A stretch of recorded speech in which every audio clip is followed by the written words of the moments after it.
ബീച്ചിൽ വന്നു കഴിഞ്ഞാൽ പൈസ ഉള്ളവരും മന്തി കഴിക്കരുത് പറഞ്ഞിട്ട് ഈ ചേട്ടന്റെ വീഡിയോ കണ്ടിട്ടാണ് നമ്മൾ പോയിട്ടുണ്ടായിരുന്നത്. പക്ഷെ നമുക്ക് ബില്ല് വന്നത് 370 റുപ്പീസാണ്.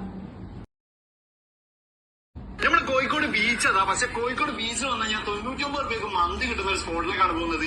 പണ്ട് ഓഫറൊക്കെ മാറ്റി ഫുൾ ഡേ 99 രൂപ മന്തിയാണ്. ഓഫർ വീഡിയോ ഇനിയും കിട്ടാൻ വേണ്ടി ഫോളോ ചെയ്ത് കൂടെ കുടിക്കും കേട്ടോ. അത് നിറച്ച് കഴിക്കാനുള്ള മന്തിയാണ് 99 രൂപയ്ക്ക് വരുന്നത്. എങ്ങനെയാ നോക്കിയാലോ, അത് നല്ല ആംബിയൻസ് പറഞ്ഞാൽ ഈ ഒരു ആംബിയൻസിലാണ് 99 രൂപയുടെ മന്തി. അത് അൽഫാം വരുന്നുണ്ട്, പെരുവിരി വരുന്നുണ്ട്, നോർമൽ.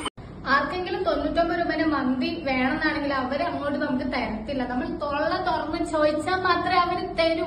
നമ്മൾ ഈ വീഡിയോ കണ്ടിട്ട് പോയപ്പോ അയാൾ ബില്ല് ചോദിച്ചപ്പോ അയാൾ ഞങ്ങളോട് പറയാണ് നിങ്ങൾ ചോദിക്കണമായിരുന്നു. പിന്നെ നമ്മൾ ഈ വീഡിയോ കണ്ടിട്ട് പോകുമ്പോ ചേട്ടാ ഞങ്ങൾ ഈ വീഡിയോ കണ്ടിട്ട് വരാണ്, ഞങ്ങൾ ഇവിടെ ഇരുന്നോട്ടെ, ഞങ്ങൾ കൈ കൈക്കോട്ടെ എന്നൊന്നും ആരും പറയില്ല. നോർമലും പെരി മന്തിയാണ് നമ്മൾ ഓർഡർ ചെയ്തിട്ടുണ്ടായിരുന്നത്. പെരിയിലെ ചിക്കൻ എനിക്ക് ഇഷ്ടപ്പെട്ടു, റൈസ് എന്തോ എനിക്ക് വലിയ ഇഷ്ടപ്പെട്ടില്ല. പക്ഷെ അവിടുത്തെ ആംബിയൻസും കാര്യങ്ങളൊക്കെ അടിപൊളിയാണ്. പക്ഷെ ഇവിടെ വരാൻ ആഗ്രഹിക്കുന്ന ആൾക്കാർ 99 എന്ന് വിചാരിച്ചൊരിക്കലും പോയി ഞങ്ങളെ പോലെ പെടരുത്. ചോദിച്ചു നോക്കുക ഓഫർ ഉണ്ടോയെന്ന്, എന്നിട്ട് മാത്രം എല്ലാവരും പോവാട്ടോ.